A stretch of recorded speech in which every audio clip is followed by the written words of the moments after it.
What's up, guys? Welcome to another Wall of Reds. It's Sunday night. It's just gone 10 o'clock. And once more, we have a fantastic load of Reds on here talking about the hottest United talking points from the weekend gone by, which is a 0-0 draw, which feels weird to say since the start of the season. Is this the first 0-0 draw so far this season? I think it might be. I don't know. Anyway, we'll dig into that. I'm sure more would have been made of it if it was.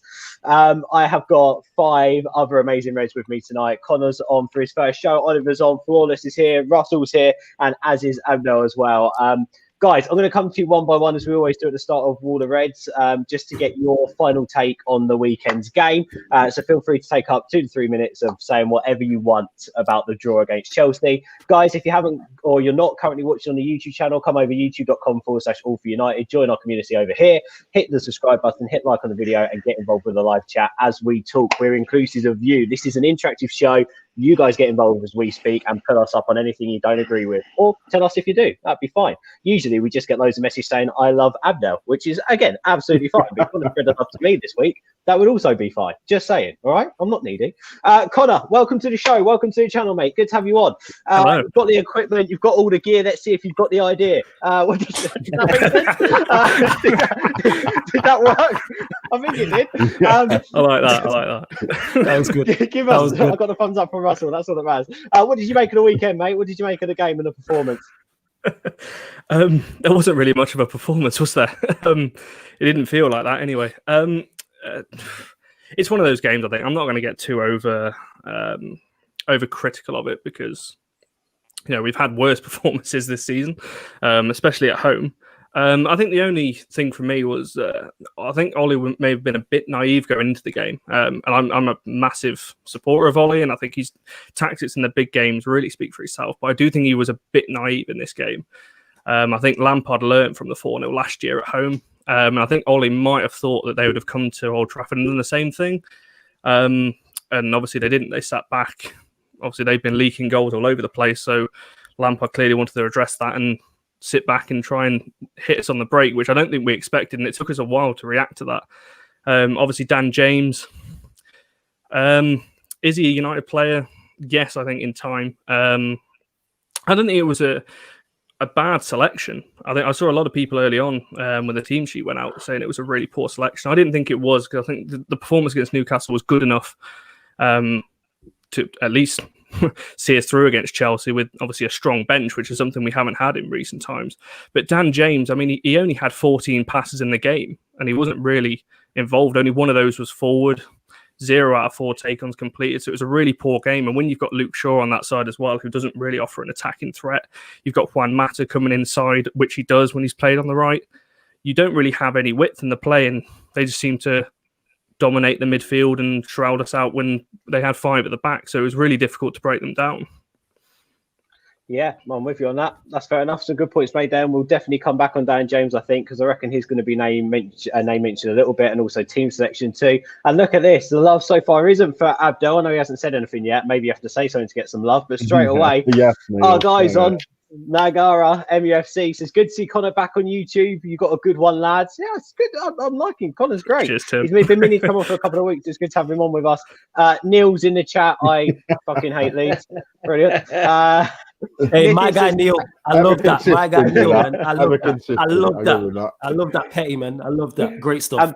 By the way, you might not see Neil on the channel for a couple of weeks. He had COVID. And he's getting better now, which is fantastic, Neil. So good to hear that you're getting better, mate. Nithin says, lack of quality, progressive passing from deeper areas. Really should have prioritised that kind of a profile this summer. The game was there for the taking. Need someone like Declan Rice. No, you didn't. No, you didn't. You didn't just hit me with a Declan. No, not my club. Not my club, please.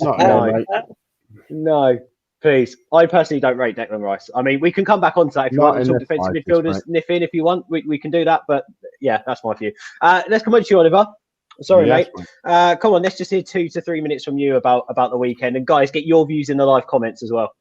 Well, listen, that just definitely wasn't one for the fans, was it? It was 2 defensive setups.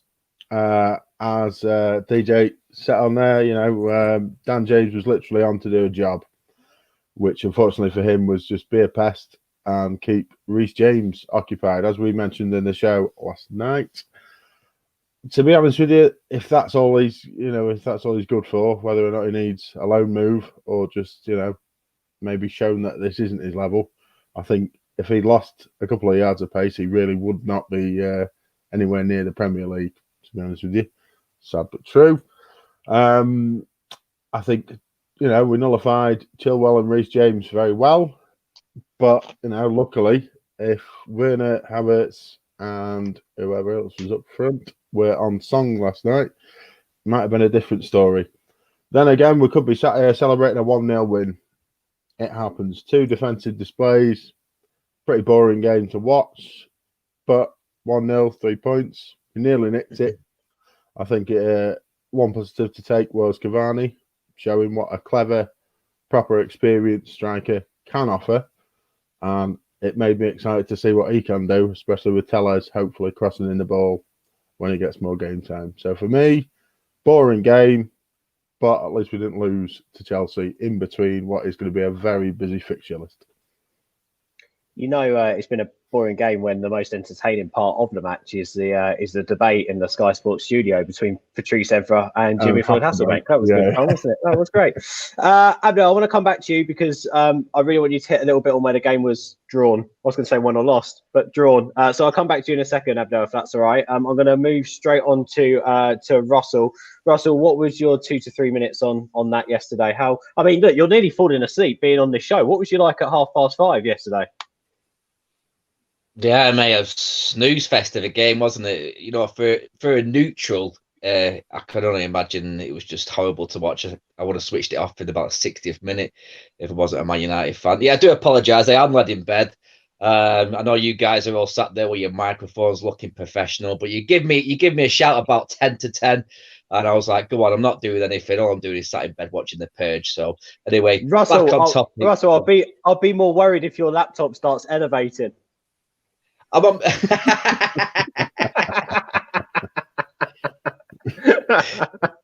mate, neither Man United, The Purge, or any of the guests tonight make me feel that way inclined to have it elevate. So don't worry about it. Jesus. But yeah, no, for me, there's quite a lot of positives to take from me. I think a key point that we'll all agree on is what it was, an opportunity missed to get 3 points. We were the better team. When it came to creating chances, it wasn't the game full of creativity, full of attacking flair and style. But when it did come to having opportunities, we had them. A couple of them fell to Rashford. The one where he went one-on-one with Mendy, and Mendy was off his line. I was just screaming, chip it, dink it, lad, get it over his head. But he went for the PSG low and hard in the bottom corner, and it didn't work out. Matter had a chance. Cavani, when he came on, with that clever little flick that just went outside the near post, was unfortunate as well. And Chelsea came with a back three, and then you try to say they had wing backs in Chilwell and Reece. They weren't wing backs. They had 7 in defence, basically, because, as Oliver said, they were nullified, them two. They spent most of their game, just parked in their own half.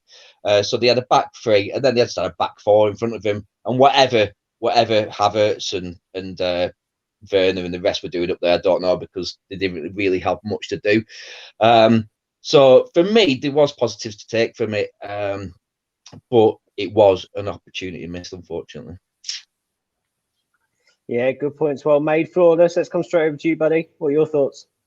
The positive to take from the game is that defensively, again, we were solid, like we was against PSG, like we was against Newcastle. Because if we remember correctly, before them games, conceding the 6 to Spurs, the 3 to Crystal Palace, everyone was talking about how bad the defense is, how Harry Maguire is not good enough, how Harry Maguire should be stripped of captaincy, how Lindelof's not good enough, etc. So that's a positive. In terms of going forward, we didn't create anything, which I was surprised about, considering the attacking talent we had on the pitch with a Rashford, a Bruno, a Juan Mata. You expect us to create something, and we really didn't, minus the Rashford chance. Rashford should score that, and then we're having a different conversation. So in regards to that, like I said, normally when you have a game and you're not good going forward, normally at least one player is a bright spark. And in that first 11, there wasn't one attacking player who you looked at who was a bright spark. I would have preferred Ollie to go with the 3 at the back, but I understand why he went with the 4-2-3-1, because I did believe I believe he expected Chelsea to play like they did last season, and that was going to give James space high up. But the game didn't surprise me in terms of it being a cautious affair, because I said this on previews I did before the game that it was going to be a cautious affair, because both managers are only 2 or 3 results away, bad results away from being under immense pressure. We know how social media can get, and Lampard's in a similar boat to Ollie. We've seen what happened with Ollie with bad results. People, Ollie in, Ollie out is the most long ongoing debate. Like, this trends at least once every 2 weeks. It's a regular occurrence. So neither manager wanted to lose, and that's shown. Chelsea came with a back three. Like you said, their wing backs weren't wing backs, they were full backs, and sat 2 holding midfielders in front. And we didn't break them down, but defensively we were good. So yeah, it didn't surprise me in terms of the cautiousness in the game. But yeah, it is. I reckon that people were overreacting, the fans. It's not a great point, but it wasn't a bad point. I'm just looking at it like, okay, we have to kick on and beat Arsenal next week. So yeah, great defensively, poor offensively. That's what I took from it. Yeah, it's. I suppose the opinion on this result isn't just because of this result, is it? It's looking at this result and our past 3 as well in the league and where we are in the table and panic stations. But as we've seen, we've got a game in hand and we're 6 points behind. I think it's the top 4 or something. So it's like, just relax. You know, we're only 5 games in. Actually, only 5 games in. Yeah, it's not up top. Yeah, it's off not top. the great. Yeah, it's not the greatest start, but then with Ollie, who I'm not a big fan of, I'm not surprised by these things happening. So I'm just like, all right, let me just be strapped in for the ride and see what happens. It's going to be a weird season. You've got to be in it for the long run this season. It's going to be a weird one. Loads of comments coming in. Before I come over to the comments, guys, keep them coming in. Abdel, I want to come over to you, mate. And the reason why I wanted to come over to you last was to get the general perception on the game. And, you know, boring is the word that's being used. Not a lot of attacking, let's say, attacking phases of play, really. Yeah, prowess. There was a lot of defensive play. Both teams looked like they were set up to contain each other. What are your thoughts on that, Abdel? What did you see? Yeah, that's what I think too. Like the first half, especially, I think both were very, very cautious. Both were trying to nullify the central play for each team. So when it came to United's case, the pressing system that was set up was mainly focused on denying Kante and Jorginho the ball. And you can see that from their stats, they rarely touched the ball in the first half. The same thing can be said about United. Chelsea didn't do as effective of a job like United did when it came to denying the central play, but it was the aim, just like United. With Werner, Havertz, and Pulisic, they were trying to deny Fred and Scott McTominay to get on the ball because Frank Lampard has the idea that our fullbacks are our weakest points, Shaw and Aaron Wan-Bissaka, when it comes to build-up play. And he's not entirely wrong in this. And that's how the first half was played out. One of the 2 teams was trying to deny the other the central play. Now, when it came to the second half, we built momentum and Chelsea just did not. Chelsea kept fading out of the game. Their best chance that I think they had was the Reece James cross that Pulisic almost got on the end at the end of. But other than that, Chelsea had nothing in the game. But with United, with the substitutions, they started to grow more and more in the game, and they created, I'm not going to say clear-cut chances, but they created chances. I don't think with both of them, I think Lampard thought Ollie was going to go with the back 3, so he wanted to match him, because that's what he did with the FA Cup semi-final, because Ollie played him 3 times with the back 3 and beat him 2 times out of those. So he expected that, but Ollie did not go with the back 3, he went with the 4. And Ollie expected Lampard to go with the back 3, because Lampard it was an exact copy-paste of the FA Cup semi-final. But the difference is the players, of course, and the quality of the players on both teams. But yeah, like there wasn't much in the game, but Man United was the better side. They deserved more than a point in it. But then again, not like overwhelmingly better, where like they got robbed kind of thing. They were just better. That's it. Margins. margins. Yeah, I mean, whichever way you want to look at it, Chelsea were leaking goals. They've managed to keep a clean sheet in their last 2 games. United, in some aspects, were having question marks over their defence and leaked goals against Spurs, let's be honest.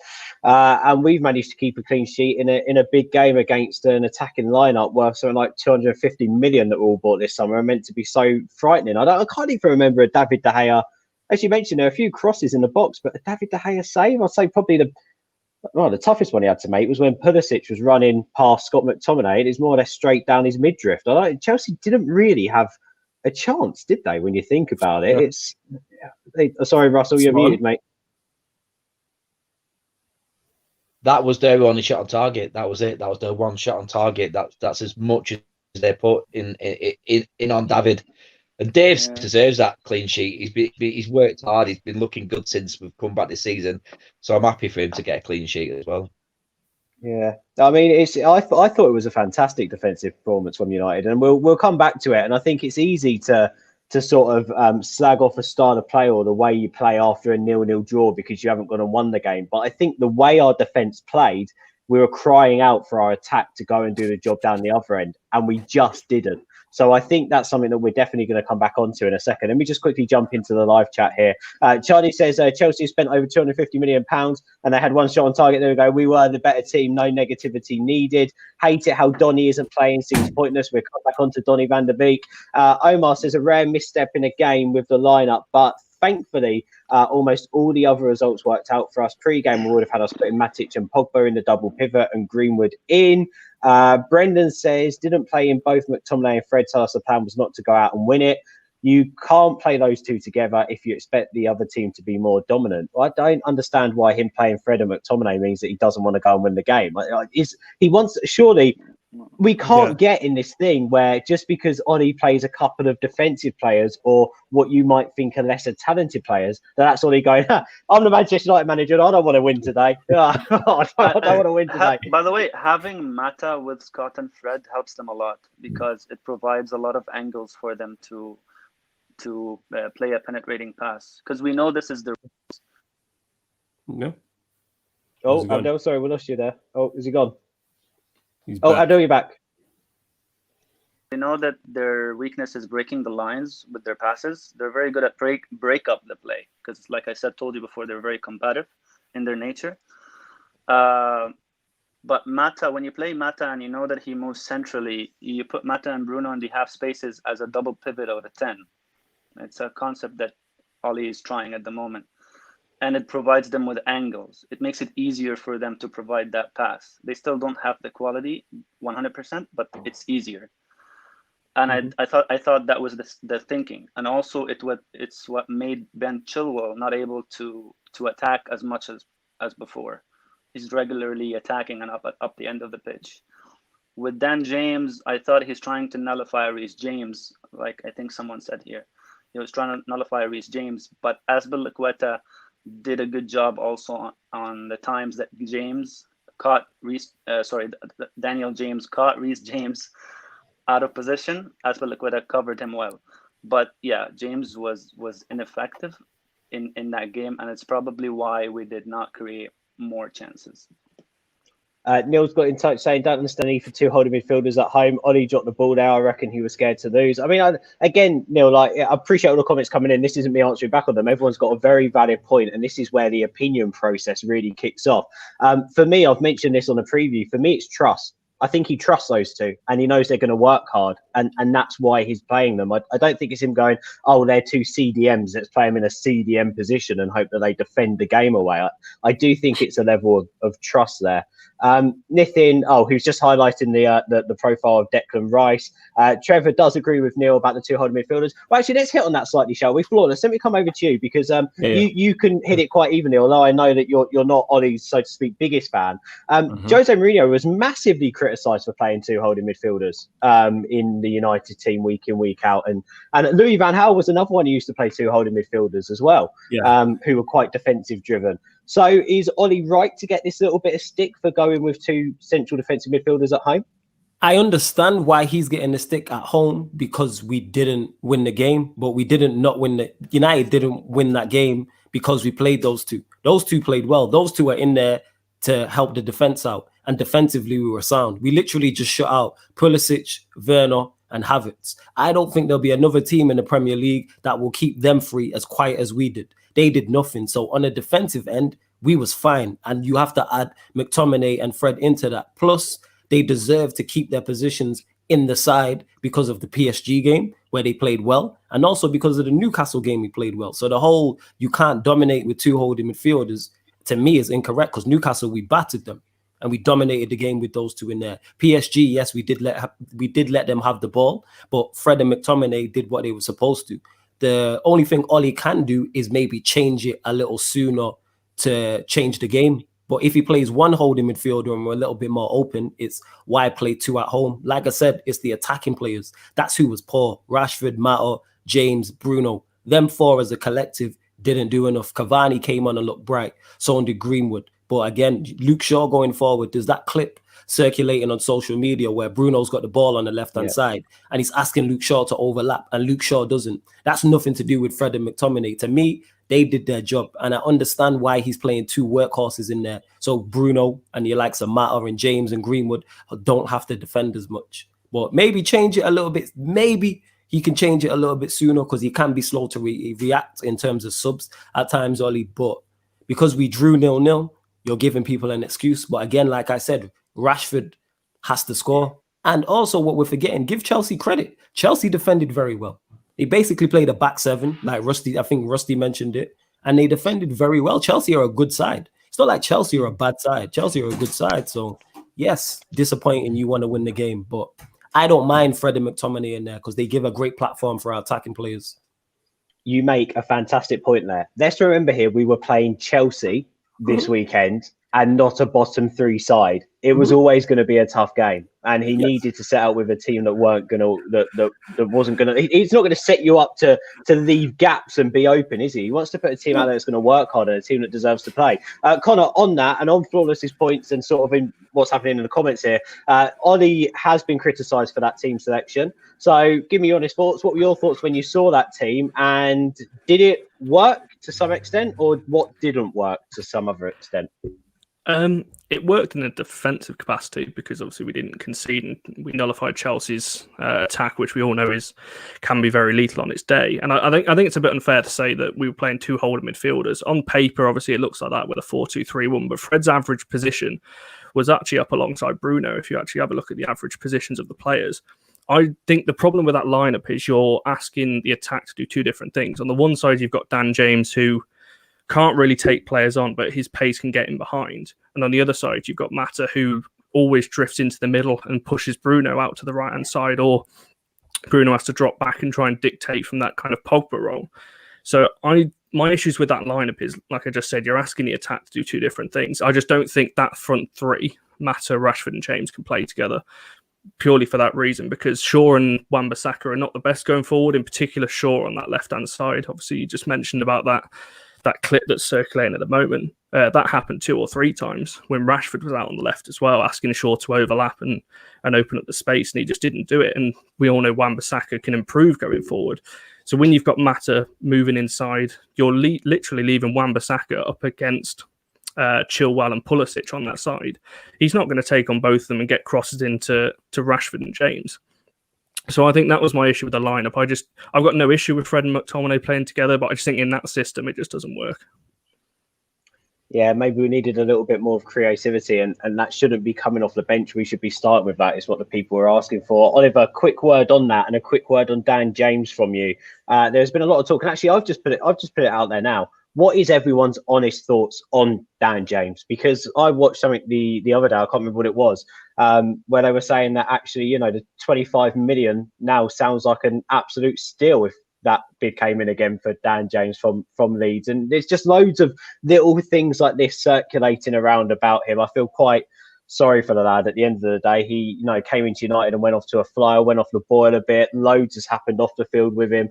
And now Ollie's putting back in the team, giving him a chance. He played all right against Newcastle.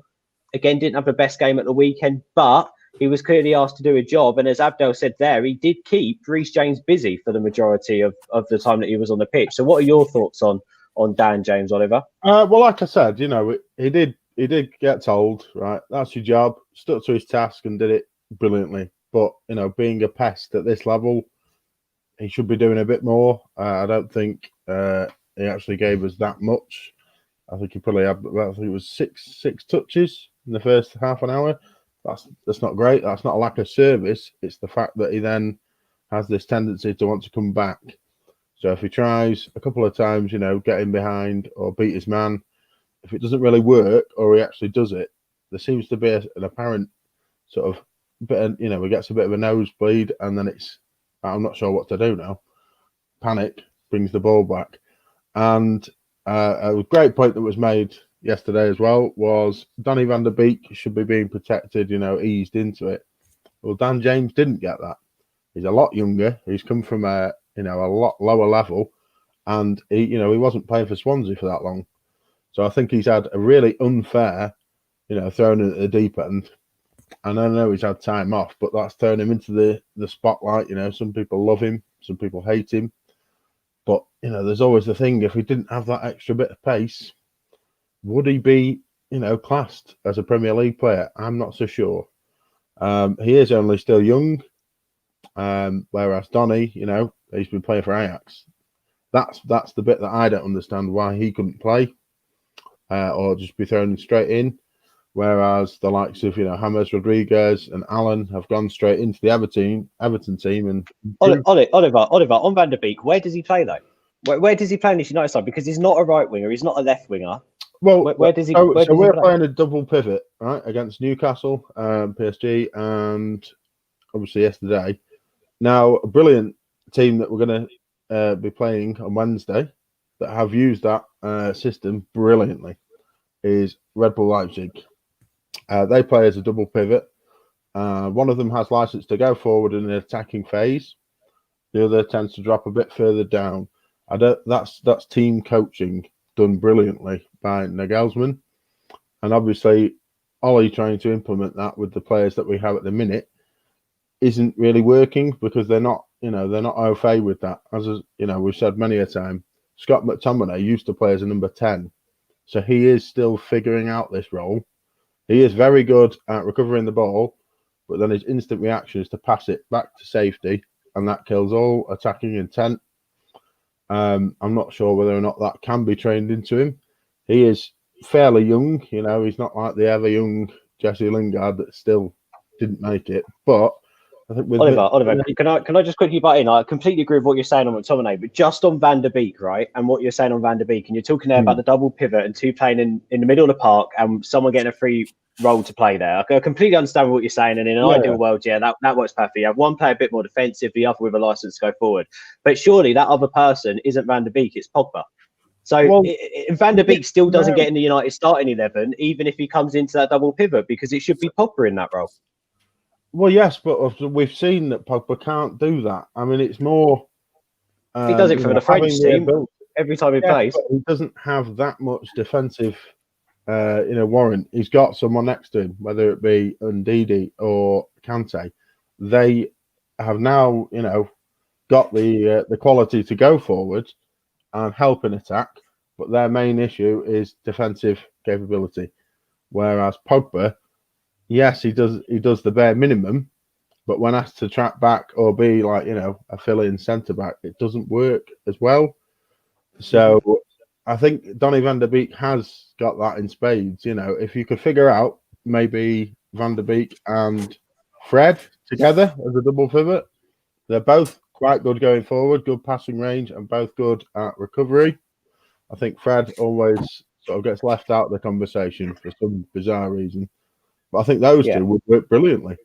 I'm not disagreeing with the summary of how you've just summed up all our midfielders. I think you're completely spot on with that, and the way you're speaking about them and how you've described Van der Beek is a brilliant, intelligent player. If you look at two of the goals against Newcastle late on in the game, they started with beautiful Van der Beek passes, finding spaces in between the lines and picking players out. Fantastic footballer. But I just want us to quickly go back to when we signed Van der Beek.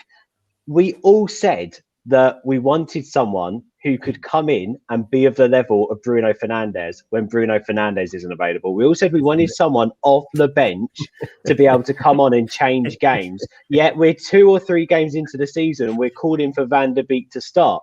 I am much happier seeing Van der Beek sitting on the bench and Jesse Lingard sitting on the bench ready to come on. And I think for me, this is where it's, and I'm not saying you're saying this, Oliver, it's just because you brought up Van der Beek's name while I'm doing this. This is where slight player bias comes in. For me, Van der Beek is Ollie is managing him very well by buying his time with Van der Beek. You can't just throw him straight into the team. What I'm hoping is, a bit like you said, Oliver, Van der Beek's learning a little bit from Michael Carrick, because if we go back slightly, and I don't know, Abdel, if you remember this, and you might be able to jump in on this, when Fred wasn't playing many games for United, I think it was last year, maybe the season before, everyone's wondering, why isn't Fred playing? A £50 million midfielder, and Fred's not playing any games for Manchester United. He's out of favour, Ollie doesn't like him. Well, actually, on the training ground, a lot of work was going into Fred with Michael Carrick taking him under his wing, showing him how to play in the Premier League, showing him positionally where he needs to be on that pitch. And straight after that, Fred had a run of games and came good under Ole Gunnar Solskjaer when we had that massive unbeaten run, and Fred was part of that midfield. Now, I'm hoping the same work is going into Van der Beek, because you cannot expect a player, young lad, to come from the Dutch league, go straight into playing as a number 6, where he's not potentially comfortable anyway, or even a number 8 in this system, not potentially comfortable. He would not have fitted into that side against Chelsea at all if that's the way Ollie wanted to play against them and shut up shop slightly. So I do agree. I want more attacking impetus and I want smart players on the pitch. But we've got to trust in what Ollie wants in his system and the way he plays. And Van der Beek in that midfield too, again, Abdul, I don't know if you can hit on this better than me, is not going to happen at this point. And if it did, then it would be Pogba as the player who comes in. Sorry, Abdul, I don't know if you're muted, if you want to jump in on that. On Van der Beek, I think people, they just want to see all the quality players, all the best players that United have on the pitch. Like, I saw a comment yesterday saying, I don't know who it was, but he was like, because Ollie said, I am rewarding good performances. And he was like, oh, how about playing your best players instead of rewarding good performances? That's what we want to see. And I think it was Evra. Yeah. It was like, how about playing your best players? And I'm like, it just does not work like that. You have to put a team that can do a certain job and they have to complete each other. It's not about, which system can I play so I can put Pogba, Van der Beek, Bruno Fernandes, Cavani, Rashford, Martial, Greenwood, and all of them together. It just does not work like this. Van der Beek, you have to go back on and see how Van der Beek used to play for Ten Hag in the Ajax. And as a part of a midfield 3, and Ten Hag used to use not the 4-3-3. Most of his time he used to be the 4-2-3-1 as well. Van der Beek was the 10. And he loved the concept called the revolving midfield, where the midfield, because they have a lot of possession, like 60 to 70 all the time, his midfield 3 used to switch positions very frequently. So Van der Beek got the opportunity to play the 8, to play the 10, to play the 6, but always in a double pivot. But because they maintained the position all the time, Van der Beek did not really have to do defensive duties heavily. He's active. He's an energetic footballer. He will be everywhere. But his main role was still to be that 10, that second striker, that free player that would roam around between the lines just to find space and connect play. And that was mainly up the pitch. Yes, there are moments where he went back and contributed defensively, but that was very, very little. So you have to know how he used to play, and now you jumped him into the Premier League, and that's completely more physical, very strong. Players will clamp you, they will step on you if they can. So it's a very, very different league, and I don't expect him to be playing as a starter unless Bruno Fernandes gets injured or Pogba gets injured. With James, cup games as well, though. Yeah, lots of cup games coming up too. With James, I think James got thrown into the deep end because earlier in the season we got injuries, and there was no other option. If you looked at our bench at that time, Greenwood was in and out on the bench. He used to still play the under 23 FA Cup games for the young kids. So there were literally nothing on the bench except James. So that's why I was thrown into the deep end. I feel he got pushed into it, and I feel bad for the guy. But I think the team doesn't play to his strength. Yes, his strength is speed, but speed needs space. And when a team like Chelsea come and shut up shop like what they did yesterday, that's just not gonna play to his strength. Yes, he did the job of keeping Reece James quiet, but he did not find space at all to run into. And he's not a player that dribbles past players, and many players aren't. But if the team can stretch the play effectively to make space for James would look a lot better, like the Wales team. Unfortunately, we don't have that with our fullbacks, because to stretch teams, you need better fullbacks. And Luke Shaw, with the clip that was circling around, whether there's a potential risk of a counter-attack or not, Luke Shaw should have made that overlap, but he didn't, and he did it on multiple occasions. Aaron Wan-Bissaka on the other side, when Mata was dragging Ben Chilwell to the center because he wanted to play that 10 double pivot, there was a lot of space for Aaron Wan-Bissaka, but he opted to go forward and he stayed on the midway line. So I'm hoping they improve in that, and I'm hoping, of course, we will see Van de Beek. I am absolutely sure about that. But when it comes to Daniel James, because he was the original topic, I just feel that he's being unfairly criticized and thrown into the deep end. And because the team right now is not really playing to his strength, he will get shit, basically. He will get shit. Scapegoat FC, that's what it is, Abdel. Yeah. Scapegoat FC, it's player bias, it's always the way. Fahad here. Yeah, Sorry. I was just gonna say that Ollie does not use James that frequently anymore. Like the last 31 games, James appeared like 7 times or 6 times. So yeah. He's an option. Yeah, and also, by the way, just on Van de Beek as well, I think what might have slightly hindered Van de Beek too is the fact that no one expected Juan Mata to have this good a start to the season. Let's not forget, like 2 weeks towards the end of the transfer window, everyone thought Mata was finished, and then he started off this season on fire. So that probably hasn't helped his cause. Anyway, Fahad here talking about James, saying that James is a defensive winger who wouldn't be playing if one of Martial, Greenwood, Cavani was available for a start. He's on one of the lowest wages at the club, yet one of the most abused online, needless. Good point. Well made there. Hello to Jake, who says Van de Beek can play anywhere up top. Against teams that will sit back deep, Van de Beek and Pogba can play together as a double pivot. There's no need for a traditional number 6 against these teams. Van de Beek moves well enough to recover. Again, I don't know if that is the case. There's loads of comments here coming in as well about Mata and Ollie improving players. I am Red Channel, shout out to you. He needs a coach who can develop his skills. He's a fast player but does not dribble. Therefore, he needs to develop his skills and strengthen his physical structure. Ooh, I'm going to start calling my body a structure to be an offensive winger. That's it. Russell, should we talk about structure? Let's Russell and Flawless, let's bring you guys in. Russell, we'll come to you first. What are your thoughts on this James and Van de Beek discussion that we're having?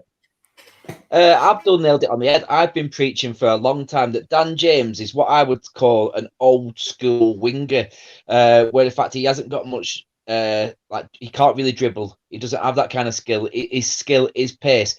He needs space. He needs space to exploit it. So he needs people to create the space for him. That's where he's the most effective. He really is. He's like, you know what I mean? He's not as good as Ryan Giggs. Ryan Giggs could dribble with a ball as well, but Ryan Giggs very much at times needed space to be created for him, and he fucking exploit it. We've seen it many and many a times. Obviously, I'm not comparing them two. Please, nobody in the comments jump on that fucking one. But yeah, for Van de Beek, again, I can only reiterate what Abdul's saying, man. The guy just knows his ball, doesn't he? You know what I mean? I'm sat here just going, yeah. I don't know what to say now. The guy's covering it all. Just do the Abdul show. Thank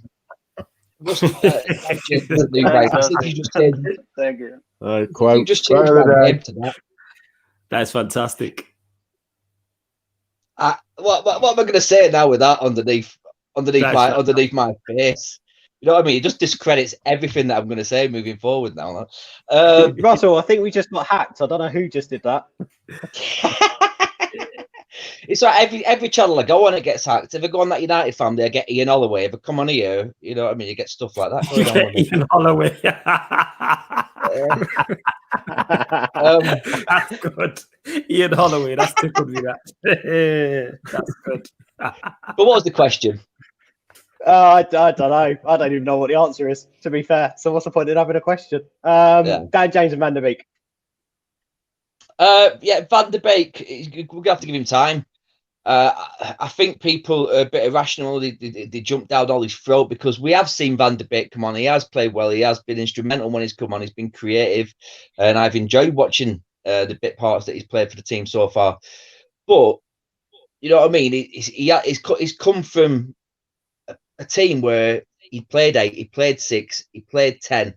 And he had the chance to be a lot more creative than he would be over here in the English Premier League. He won't have the space and the time as a number 10 as he would have in over in the Netherlands. So there's going to have to be a bit of groundwork done with him, what Michael Carrick and the rest of the team have to do with him at Carrington. Also, with Van der Beek, let's not rush him. Remember who his manager is. His manager is a superstar who became a legend from coming off the bench. You know what I mean? So when it comes to man management of having a superstar sat on the bench, Ollie's going to be the man. You know what I mean? There's all these pictures of Van der Beek looking sullen and crestfallen. You know what I mean? We're in 90 minutes of football. You know, your emotions change, and the media just seem to be at the right time to take a picture of him looking like that. I'm sure he's not. I'm sure he's enjoying his football, and I'm sure he's getting an education on English football right now, and he slowly will be introduced. I really don't know where he's going to be introduced, though, because Ollie, if we've got depth anywhere, we've got depth in midfield. So it's a proper head scratcher for him. I wouldn't mind seeing him. It's a bit risky. I wouldn't mind seeing him play in the fight. I think he'll play the 5-3-2 again this Wednesday against RB Leipzig, and I wouldn't mind seeing him playing with Pogba in that 6 and 8 role with Bruno in front of him. But we'll see. Interesting one. Flawless, do you want a final say on this, bro? Yeah, with the Dan James one, we all know that Dan James is limited. Like, no, I don't think anyone ever disputes that, but we can see that he has been mismanaged because he's a squad player at best, and he was used last season as a first teamer, and then we started to see his deficiencies, and that's why people get on your case. When you're a winger, especially in this era, with the inside forward, the way wingers are, you have to score goals and assist. And when you offer nothing, which Dan James did against Chelsea going forward, you give fans reason and validation to criticize you. Do I believe some of the criticism is over the top? Yeah, but he wasn't good at all against Chelsea. All we expect you to be is bright. Like, that's literally it. Like when United played Brighton in the League Cup and Brighton were playing a high line and James was playing in that game. And I'm thinking, why is James not running in behind? That's the one thing you're good at. And then I remember Rashford came on and ran in behind straight away. And then the whole Brighton defense dropped like 15, 20 yards. So it's kind of like he needs coaching because his confidence as well, people overlook that, is probably in the bin. I don't think he's scored in, I think it's something, the commentator, I think, I could be wrong here, like 30 games or something like that, or 20, 25 games. It's been a long time. So it's kind of like your confidence is also low. And that's on the manager to improve him, because there's a player to work with. There's a reason why Bielsa wants him. Everyone talks about Bielsa and how good he is and his philosophy. So if Bielsa wanted him, clearly there's something there, but he needs to be worked on within training. And with the Donny van der Beek, I think people are going over the top with that as well. We're only 5-6 games in. United play 50 plus games a season. He will play. What I will say is this 4-2-3-1, we're not best suited with the players we have. We should play this 3-5-2, because with a 3-5-2, you can play 2 number 10s if you want. Then that increases Donny's chances of playing on the pitch. Like, I don't want to see Donny as a 6, maybe an 8, but why not play the 3-5-2 and play 2 10s? And then you have multiple people you can pick in them positions. You could play Donny and Bruno, or you could play Donny and Pogba, or Pogba and Bruno, or Mata and Bruno, etc., etc. You have so much options there as 2 10s. And because you could play 2 defensive midfielders behind them, they don't have to worry about attacking. So it both, to me, goes down on the manager, both of them. He could use a system that gets Donny more involved and just gets more out of our attacking midfielders because he persists with this 4-2-3-1, and I don't know why. And then with James as well, you can use more out of him. Like, I think he'd probably be better as a wing back, to be honest, rather than an out-and-out winger. I could see him playing right wing back because he has all the attributes to do it. Defensively, he's not bad. Okay, offensively, he's not the best going forward, but he's a wing back and he's got other players ahead of him. So yeah, just play a different system, I would say, and you get more out of both of them. Mm-hmm.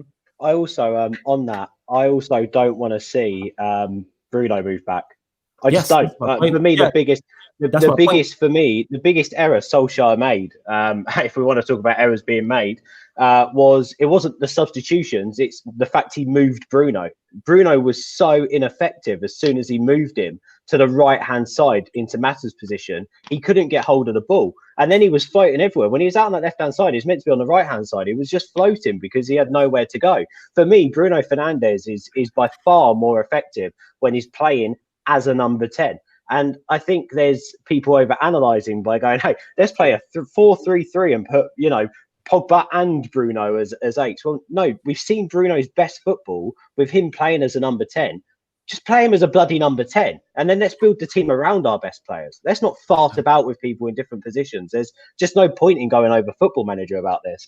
And the only other thing I wanted to hit on, and seeing as we're talking about players and player bias, shout out to the Iceman. I thought Victor Lindelof was brilliant after having so many questions asked of him on Saturday. I thought he was brilliant. But also, I want to shout out Harry Maguire because I thought Harry Maguire was freaking brilliant as well. And I think the fact that Lindelof was better than him is actually being overseen.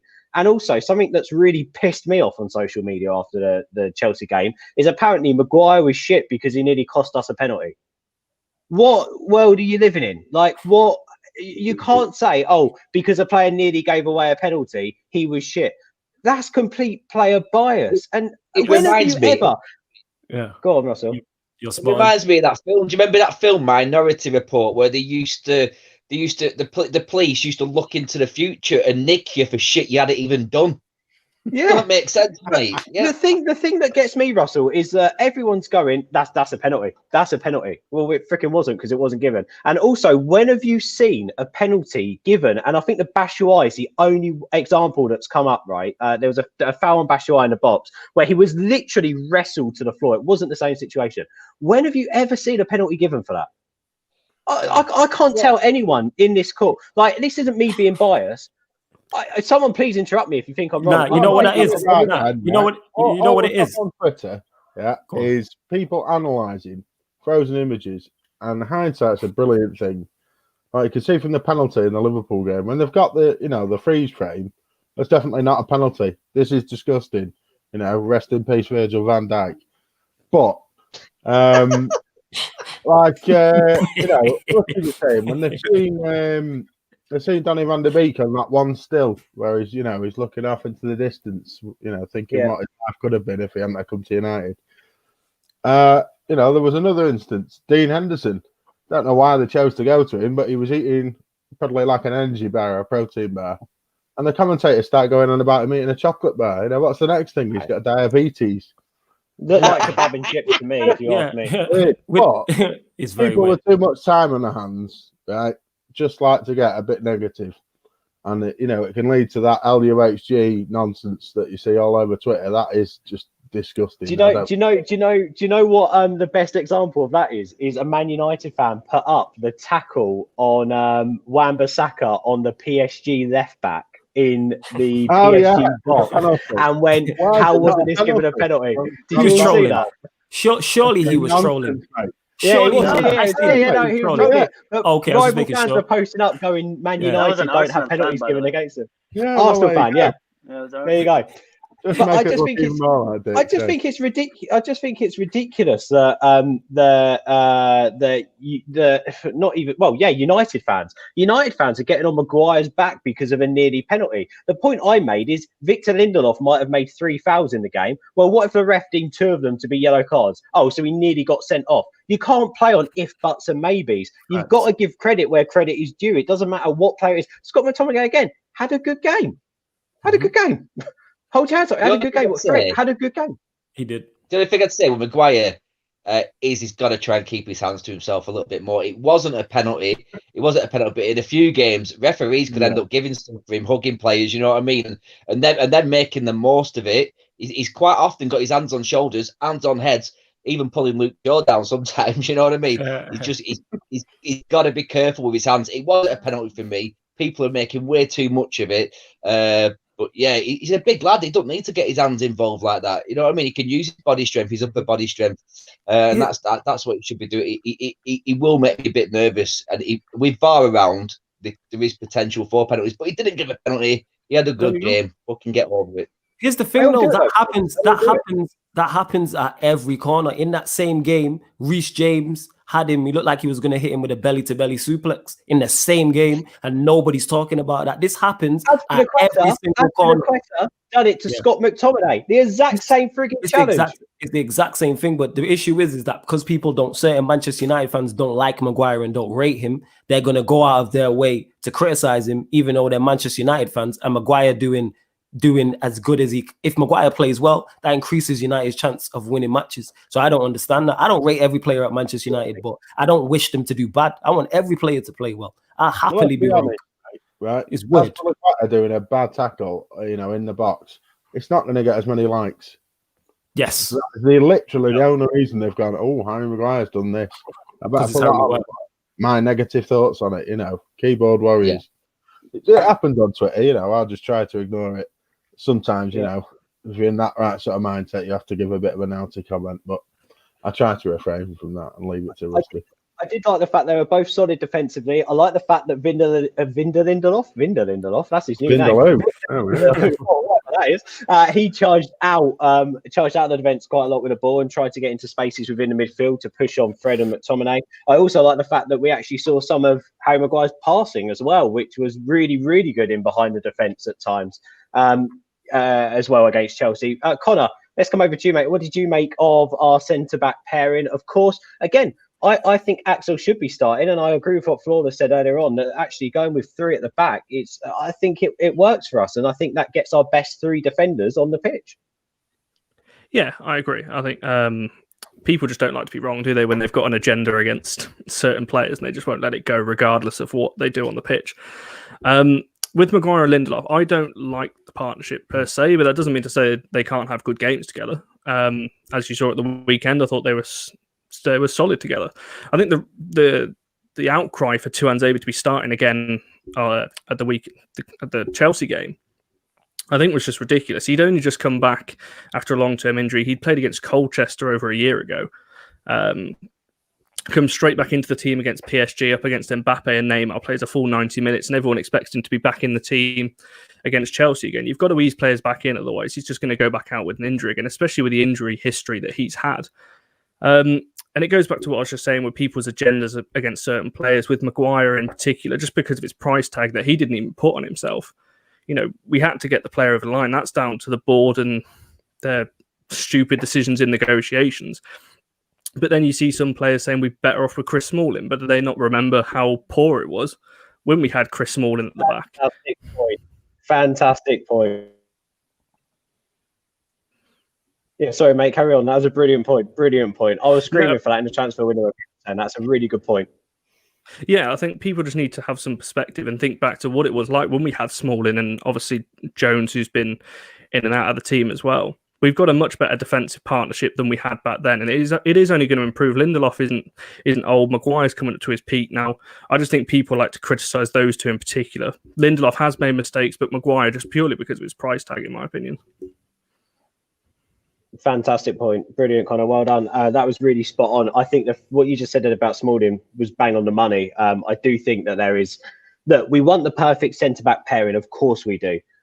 But there's no one can tell me that Harry Maguire hasn't improved his defence. Might have had a shaky start to the season, but in the long term, he has done from the moment he walked through the door. Again, I love him as a captain. I think we need to get behind him. And I think when he plays well, we need to credit him for playing well. We don't need to pick holes in him.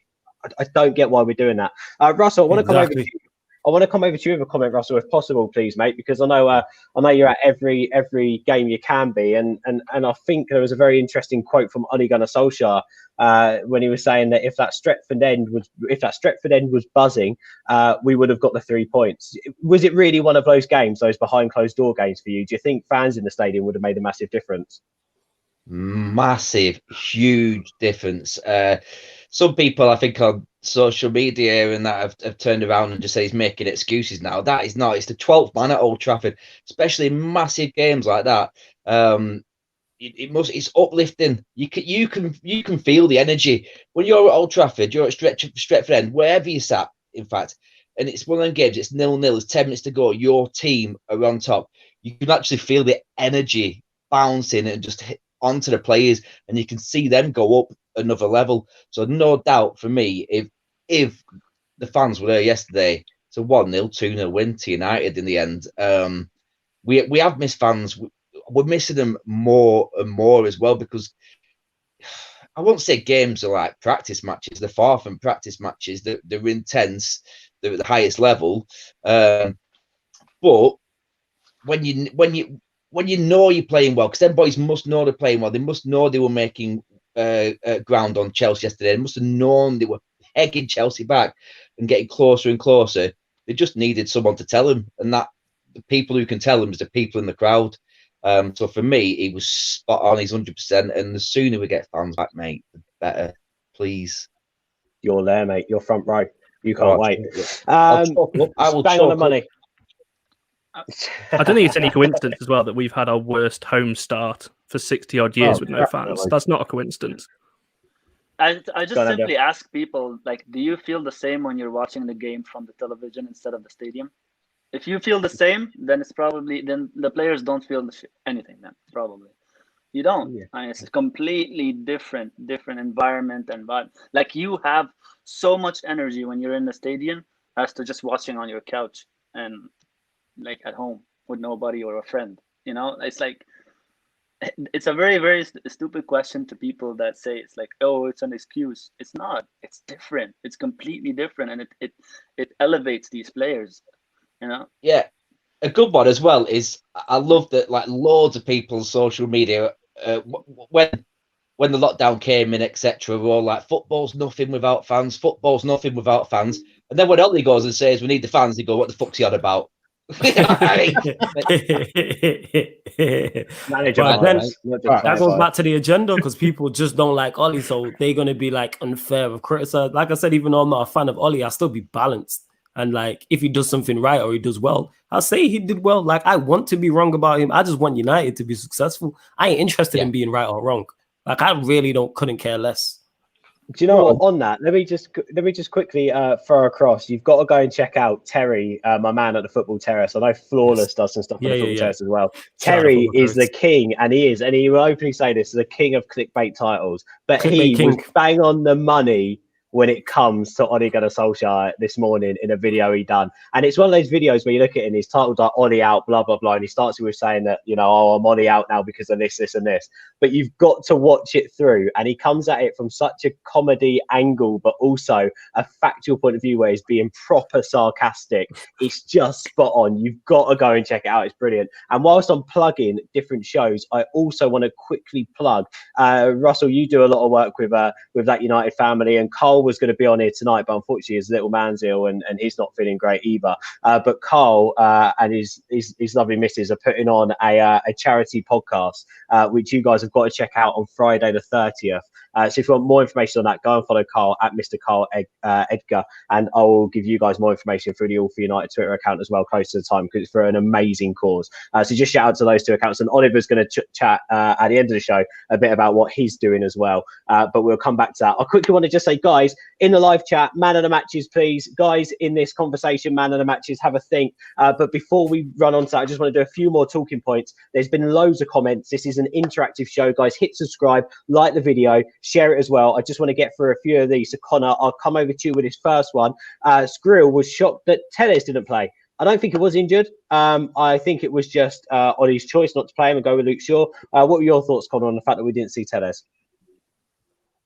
It's a similar thing with Van der Beek. He's got to be eased in. He's come over from Portugal, went straight away with the Brazil squad, came in against PSG. I just think it's as simple as he's not match fit yet. You've got to ease him in. I'm sure we'll see him again against Leipzig in the week. Yeah, no, I don't think you're wrong there. I think you're absolutely spot on. And again, like I say, I think he's just gone with a bit of Premier League experience there. I think that's what he's more or less needed to do. Talking about Luke Shaw, Oliver, Skrill again has come in with another comment. Skrill putting a lot of stuff in the live chat. Let's come back over to him. Dan James could be a Luke Shaw replacement. I think someone we've mentioned about Dan James potentially playing a wing back role. Could you? Abdel shaking his head. But what do you reckon, Oliver? Well, no. I mean, Luke Shaw isn't the Luke Shaw that we used to know. You know, he used to be a rampaging left back. He has now transitioned into a smarter sort of centre back, if you like, the left sided. I mean, he can still play left back, but I think he's more defensively minded now because he's comfortable with that, and he's very good at that. You know, I was surprised to see him do quite so well holding that role. I mean, you know, obviously he's had a few shaky performances, but, you know, you're learning a new trade, if you like. Dan James, I mean, everyone said that he's very good defensive or a defensive winger, which I've not seen many of, and I can't imagine ever referring to someone as a defensive winger. I can't say that, to be honest with you. I think that's, as we were all saying before, you know, trying to fit everyone in. He doesn't need to fit in. He is young. He is quite talented and needs a bit of training. I see no reason why he couldn't be a squad player and develop into, you know, a good left winger, maybe that can cut inside and be a good replacement for Rashford. But right now, I don't feel the need to retrain someone to be a left back when it is such a different discipline when he's not mastered being a left wing yet. For me, Mark's had the day from hell today, and he's in the comments. And Dan James can't be a replacement for sure. So shout out to Mark. Hope you're all right, mate. Abdel, talk to me about Bruno Fernandes. I made the point that I don't want to see him out of that number 10 position. Jacob's saying that Bruno plays box to box for Portugal. So where is his best position, Abdel? Oh, you're muted. Number 10. Oh, you're muted.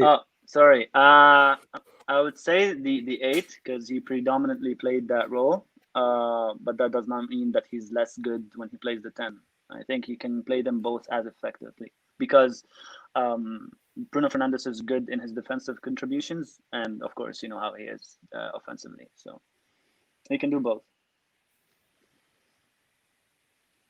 Okay, fair enough. Flawless, let me come over to you. I don't know where Russell's gone. I've just sent him a WhatsApp.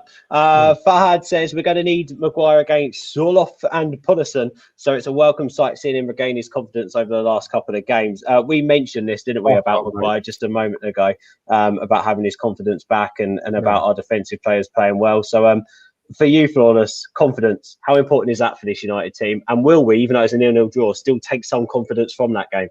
It's extremely important. We've seen how players with confidence and without confidence, how it can destroy you. When you got a striker, for instance, who's banging form, he can't seem to miss. But then you'll get a striker who you can see is low on confidence, doesn't want the ball, like stops shooting, stops getting into positions. I'm just using striker because that's the easiest position to explain what I'm saying. So yeah, will they take confidence from it? 1000%. We just drew against Chelsea. As bad as some of our fans are making out on social media, it wasn't a defeat. Yes, we didn't attack how we wanted to, but every game is not going to be perfect. And considering where we was after the Spurs game, this is an improvement. We beat PSG, we beat Newcastle. So the players will take, we're on a little bit of a run. So let's hope we can continue this. And hopefully Maguire and Lindelof, who have both been very good, especially Lindelof, the last 3 games. Let's hope they can continue. Hopefully Axel comes in. Let's hope Ollie changes the system and the attack starts firing, and I think we can go there because, like I said, minus the Chelsea game, our attack the past 2 games against PSG and Newcastle was good. We created so many opportunities and so many moments. And in regards to the Bruno thing as well, like I said, just change the system and play 2 10s. It really is that easy. Just play 2 10s. It's that easy. Ollie, why aren't you doing it? It's that freaking easy, Ollie. Seriously, Ollie. Flawless would have done it by now, Ollie. Jeez, sort it out. Pull your finger out. This is mad. Oh, it's mad. Like I said, I could go in there I could go in there and not. Yeah, I wish I had his number just to ask him, like, what are you doing? Mate, I'm going on Football Manager now and changing my formation. It's that easy. Why hasn't he done it already? This is what I'm saying, and that change. I don't get it. I don't get it. I don't know why he's love you, Flawless, fixated on man. the That's brilliant. 4-2-3-1. Yeah, I love Ben. Yeah, I love that. Guys, man of the matches. Let's get them going, shall we? Lindelof, man of the match yesterday. Toner says Lindelof. Trevor says Lindelof. Farhad says Lindelof. Solid on the attack. Beckenbauer on the... solid at the back. Beckenbauer on the attack. Wow. Love that. Connor, are you going against Lindelof or are you sticking with Lindelof? I think it's a toss-up between Lindelof and Fred, in my opinion. I don't think Fred had that bad of a game that everyone's making out. He broke up the play really well, and he had better passing than McTominay, in my opinion. So I think it's a toss-up between those two, but I think that's slightly edged towards Lindelof. Nice. Oliver, what are you saying? I'm going to go a bit of red herring and say Scott McTominay. He kept drawing the eye. Brilliant tackles, heart on his shirt stuff. I mean, yes, his passing isn't great, but that's always what you get from Scott McTominay. I've just blown away by his commitment. He kept recovering the ball, doing the simple things. So if that was what he was tasked with doing, he did it perfectly. Scotty for me. Oliver, that sounded like my PE report. That gave the ball away all the time, but tried hard. Try hard. Bits slow in places. God loves the trier. I love that, Oliver. I love it. Abdel, who's your man of the match? I would give it to Lindelof. He and Maguire close second because both of them had more impetus for us to attack than our attackers. So that's just a simple. Truth hurts. As I said, I think the defense done their job, but again, both of them really pushed hard. Like I saw Lindelof and Maguire at the edge of the box at Chelsea more than and almost creating chances than the other attackers. So they really had their job both offensively and defensively. So you can't not give it to any one of them. Yeah, good point. Flawless, Lindelof. Yeah, it's between the two centre backs. It has to be Lindelof or Maguire, and I'm going to go with Maguire just for the defensive header that he did when Pulisic was flying in. And it's like the commentator, I think, thought that it was Werner who headed it, but it was actually Maguire. And that's easy to score an own goal. And it was a very, very good header. So, yeah, I'll go with Maguire, but Lindelof a close second. Yeah, no, good points well made. And thank you guys for getting involved in the comments. Just before we go, make sure you give us a subscribe, hit a like and share the video as well. Oliver, before we go, day to day, you run the marketplace, you run a cafe, don't you? And you guys are doing some amazing things off the back of the work that Marcus Rashford's doing at the moment. Yeah, so obviously, there was a bad decision from the government not to give, food vouchers for kids that really do need it. It's not a monetary contribution that can be spent by some odd parents that like to go and spend it on other stuff. It's food at the end of the day, and to deny kids food is criminal in my eyes. So I mean, at the Market Cafe, Knutsford, we've decided to give free school meals to the local school kids that should have been getting food vouchers.